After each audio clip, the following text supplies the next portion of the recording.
Assalamualaikum warahmatullahi wabarakatuh. Perkenalkan, nama saya Darmawati, alumni Universitas Muslim Indonesia profesi nurse. Asal saya dari Sulawesi Selatan. Baik, pada kesempatan kali ini saya mendapatkan tugas dari Nusantara Sehat, yaitu pengangkutan oral luka. Di mana sebelum saya masuk ke pengangkutan oral luka untuk satu orang, maka saya akan menjelaskan terkait apa itu pengangkutan luka. Jadi, pengangkutan luka adalah suatu kecelakaan atau pertempuran yang mengakibatkan suatu korban, yang tentunya butuh pertolongan cepat, tepat, dan sesuai kebutuhan kedaruratan yang ditemukan. Adapun cara pengangkutan oral luka untuk satu orang. Jadi, pengangkutan oral luka untuk satu orang yaitu ada 4. Yang pertama yaitu menjulang, yang kedua yaitu memapah, yang ketiga ada membopang, kemudian yang keempat ada dalam posisi menggendong. Jadi, menjulang, yang saya jelaskan yang pertama ya, menjulang. Menjulang itu mengangkut jongkok, menyisipkan tangannya di bawah ketiak penderita yang tidur terlentang.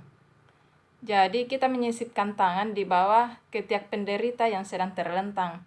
Kemudian, yang kedua, pengangkut mengangkat penderita lalu didudukkan di atas pahanya.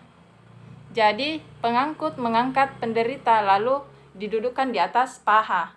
Kemudian, yang ketiga, sisipkan tangan kanan pengangkut di bawah di antara kedua kaki penderita.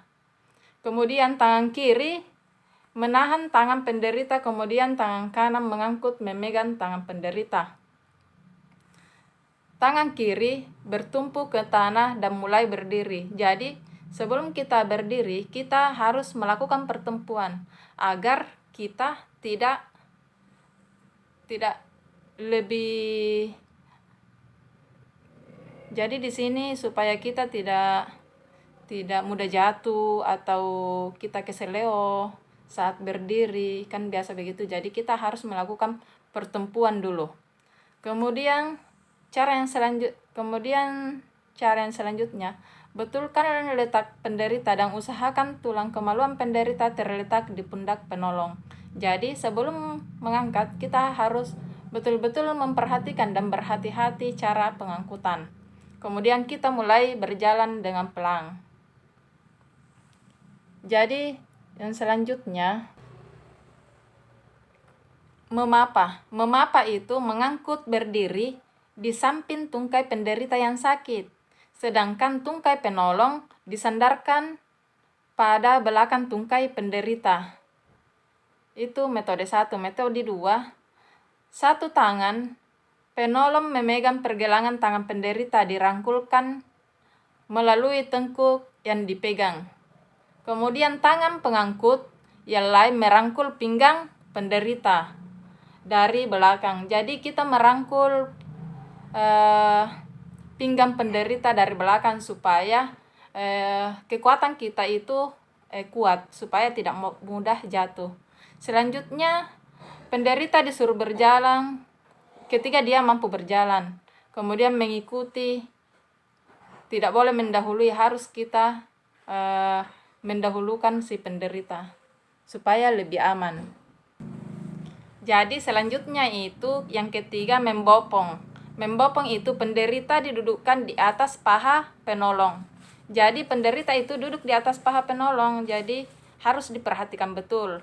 Selanjutnya, pengangkut mengapunnya. Jadi pengangkut itu mengapunnya dengan cara tangan penolong di bawah kedua paha penderita, sedang tangan yang lain merangkul di belakang punggung pertama. Ini seperti cara yang memapah ya. Kemudian selanjutnya, penderita merangkul penolong. Jadi penderita dirangkul sama penolong supaya kekuatannya tidak mudah jatuh.